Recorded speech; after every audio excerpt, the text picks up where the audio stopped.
প্রতিবেশীর সাথে রাগান্বিত ভাষায় কর্কট ভাষায় কথা বলবা না। প্রতিবেশীর সাথে সব সময় সুমিষ্ট ভাষায় ভালোবাসা দিয়ে হাসি মুখে কথা বলবা।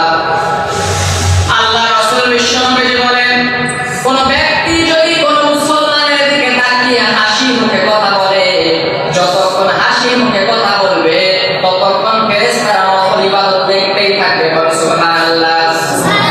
আপনি আমি আজকে নামাজ পড়তে পারি না, রোজা করতে পারি না, ভালোভাবে আমলগুলো করতে পারি না, কিন্তু যখন একজন মুসলমানের সাথে দেখা হয়ে গেছে, আপনি একটু ভালোভাবে হাসি মুখে কথা বলুন। বাড়ির যত রাগ আছে সমস্ত রাগগুলো বন্ধুর সাথে দেখায়, বন্ধুর যত রাগগুলো আছে স্ত্রীর সাথে দেখায়, বন্ধুর যত রাগগুলো আছে সন্তানের উপরে দেখায়।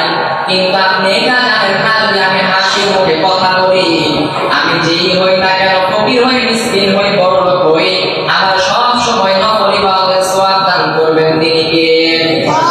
এই কারণে প্রিয় ভাইরা আমার, আপনাকে আমাকে সব সময় মানুষের সাথে, প্রতিবেশীর সাথে ভালো ব্যবহার